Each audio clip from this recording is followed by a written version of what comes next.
까지 읽겠습니다. 요한복음 제3장 22절에서 36절까지가 됩니다. 신약성경 146페이지에 있습니다. 이후에 예수께서 제자들과 유대 땅으로 가서 거기 함께 유하시며 세례를 주시더라. 보니까 요한도 살렘 가까운 에논 강에서 세례를 주니 거기 물들이 많음이라. 사람들이 와서 세례를 받더라. 요한이 아직 감옥에 갇히지 아니하였더라. 이에 요한의 제자 중에서 한 유대인으로 더불어 결례에 대하여 변론이 되었더니 verse 26 저희가 요단강에서 요한에게 와서 가로되 랍비여 선생님과 함께 요단강 저편에 있던 자 곧 선생님이 증거하시던 자가 세례를 주매 사랑이 다 그에게로 가더이다. 27 요한이 대답하여 가로되 만일 하늘에서 주신 바 아니면 사람이 아무것도 받을 수 없느니라. 보니 나의 말한 바는 나는 그리스도가 아니요 그의 앞에 보내심을 받은 자라고 한 것을 증거할 자는 너희니라. 29 신부를 취하는 자는 신랑이나 서서 신랑의 음성을 듣는 친구는 크게 기뻐하나니 나는 이러한 기쁨이 충만하였노라. 벌써리 그는 흥하여야 하겠고 나는 망하여야 하리라 하니라.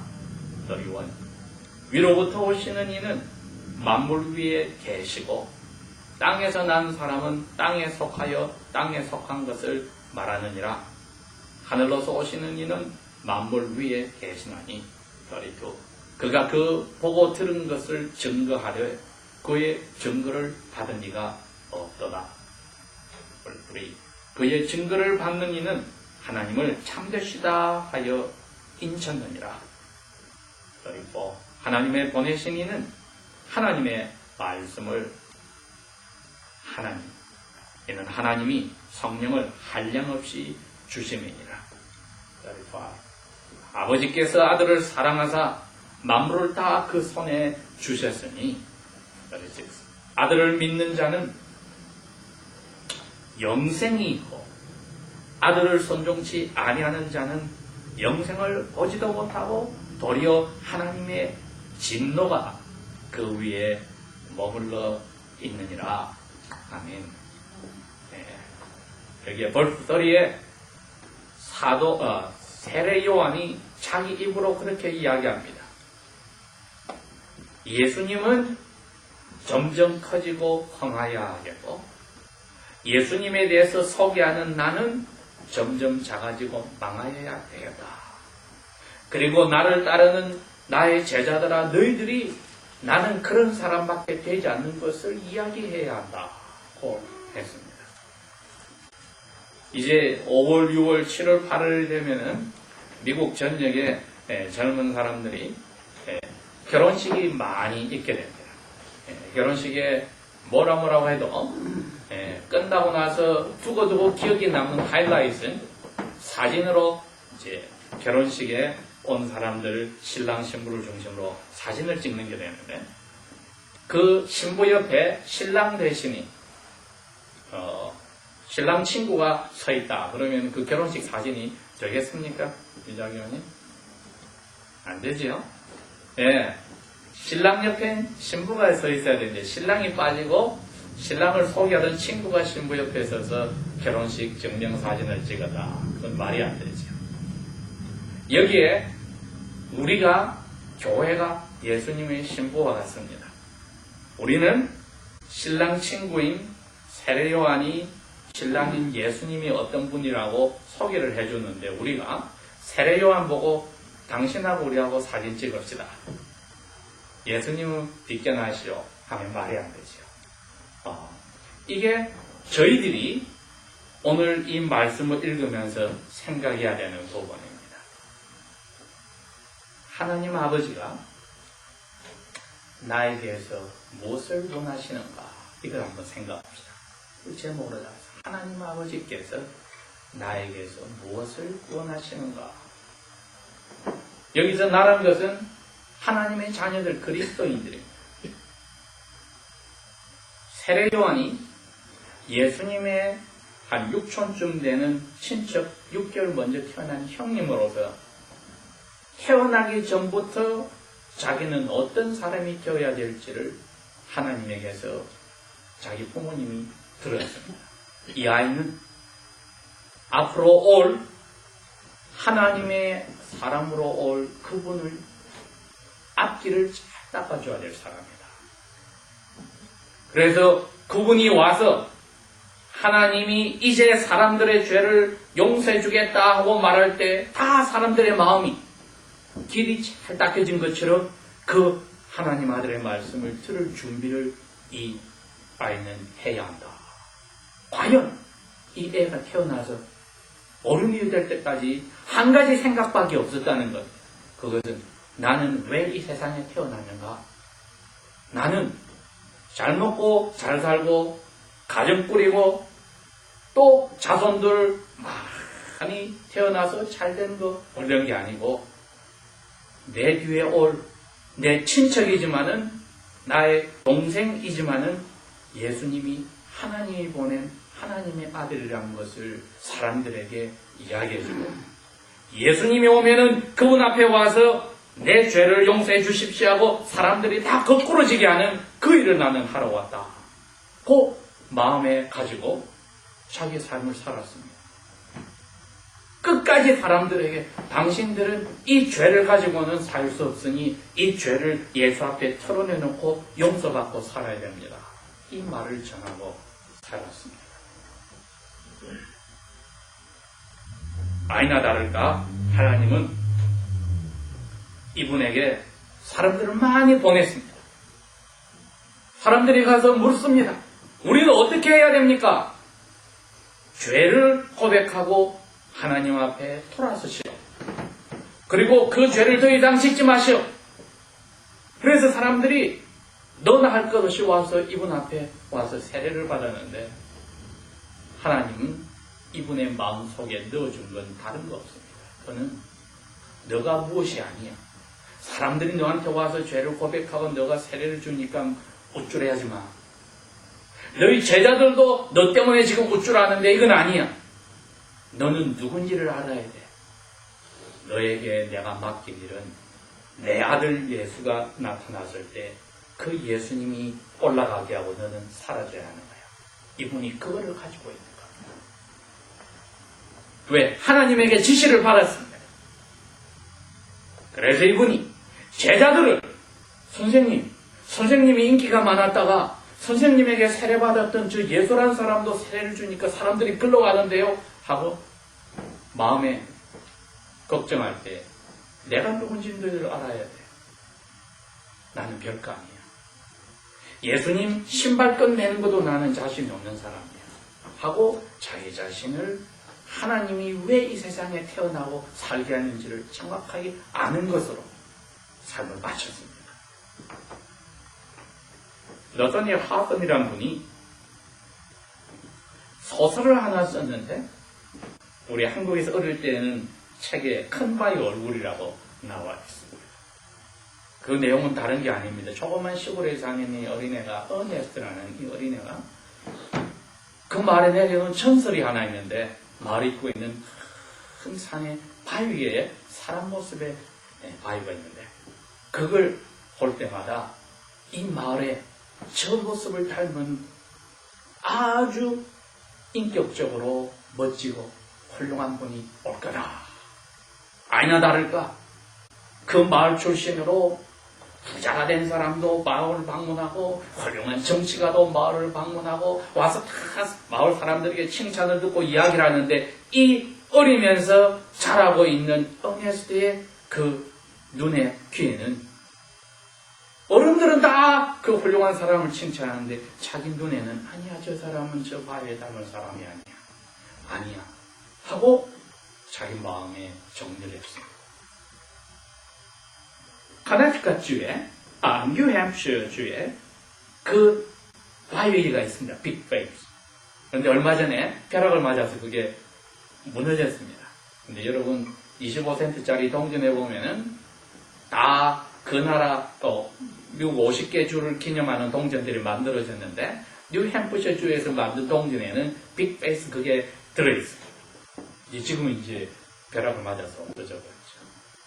그런데 이 헛돈 이 저자가 한 말은 그겁니다. 나중에 이 어네스트가 자라서 어른이 돼서 동네 사람들이 자기 동네에서 어릴 때부터 자랐던 이 사람을 보니까 이 사람의 인격이 저 큰 바위 얼굴의 사람과 너무나 다른 멋진 사람이었다.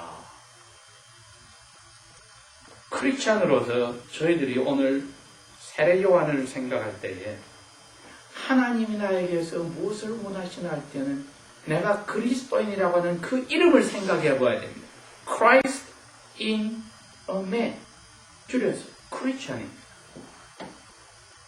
사람의 행동은 마음이 어떠하면 그대로 나온다고 성경은 이야기했습니다. 크라이스트가 성령님으로 우리 마음에 있으면 당연히 우리의 생활에서 예수 그리스도에 닮은 것이 나와야 한다는 겁니다. 큰 바위 얼굴을 생각하고 거기 닮은 사람을 기다리던 사람이 자기가 그러한 모습이 되었다는 것이 바로 홉손이 그 책에서 이야기한 것인데 그건 성경의 진리입니다. 그리스도를 닮으려고 마음속에 그리스도형을 가진 사람은 당연히 점점 살아갈수록 자기 자신은 죽어지고 사라지고 사람들이 나를 볼 때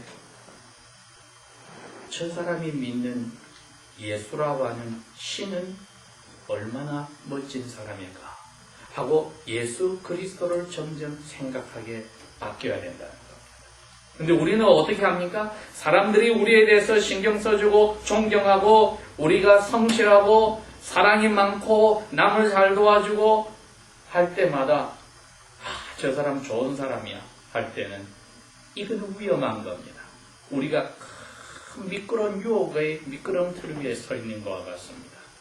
사람들이 우리를 칭찬할수록 하늘에 가서 우리는 받을 게 없고 자칫하면 우리는 그 칭찬에 사람들이 나를 어떻게 봐주는 자에 미끄러져서 멸망의 자리에 들어갈 수 있습니다.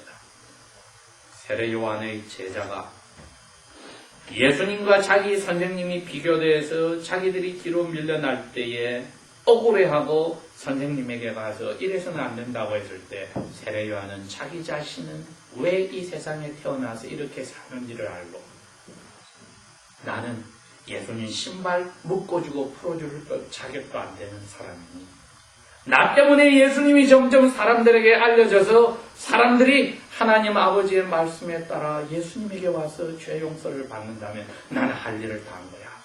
예수님이 커지고 나는 사라져야 된다고 하는 그 마음은 그리스도인들하고 똑같은 마음이 됩니다. 우리가 신앙이 점점 커진다 말은 사람들의 나에게서 예수님이 누군지를 궁금해하고 예수님을 본다는 겁니다. 그래야 우리를 살려주신 이유가 있습니다. 세례요한의 제자들처럼 선생님이 인기가 있으니까 우리도 인기를 누려야 된다고 하는 것은 나중에 예수님의 제자로 똑같은 그 유혹에 들어갔습니다. 그래서 예수님 덕분에 우리도 무엇이라고 생각하나? 그리스도인들은 나는 신부를 취하는 신랑이 아니야. 신랑인 예수님 뒤에 신랑을 올려주는 자리로 물려나는 사람이야 하는 하나님이 나를 그리스도인으로 만들었다는 이유를 정확하게 알고 있어야 합니다. 그게 바로 사도 바울도 그렇게 고백합니다. 나는 날마다 나에게 죽노라. 그래야 앞에 있는 예수님만 나도 쳐다보고 따라가겠노라. 사람들이 나에게서 예수님을 보게 해야지.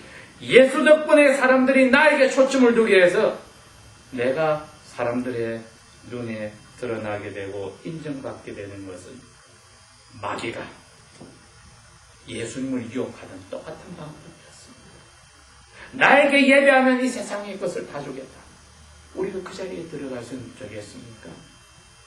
그리스도인이란 내 영혼에 와 있고 내 몸에 살고 있는 그리스도가 내가 신앙생활을 오래 할수록 점점 드러나고 나라고 하는 사람은 사람들에게서 사라지게 될 때 예배당에서는 강단에서 가르치는 목사부터 시작해서 그 위험한 자리에 있고 교인들 사이에는 서로가 서로에게 존경을 받고 인정을 받으라는 욕심에서 물러날 때에 나는 날마다 주고 아버지께서 나를 아들, 딸로 만들어서 그리스도인이라는 이유를 정확하게 알기에 내가 무엇을 하든지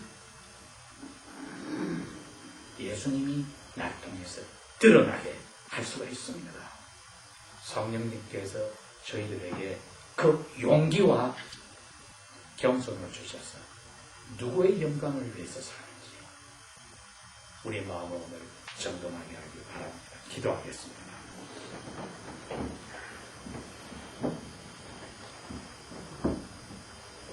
아버지여, 우리로 하여금 당신 아들 예수님을 찬양하고 예수님이 드러나게 하시기를 기뻐하는 줄 저희들이 오늘도 아니, 세례 요한의 그 길이 우리 그리스도인의 길이며 사도 바울의 길이며 이 자리에 있는 우리 모두가 따라가야 할 예수님의 그림자에 묻혀버리는 길이 되도록 우리가 예수님을 이용하지 않고 예수님께서 당신을 위하여 우리를 이용하는데 모든 것을 다 버릴 수 있도록 용기도 겸손도 지혜도 정직함도 주십시오.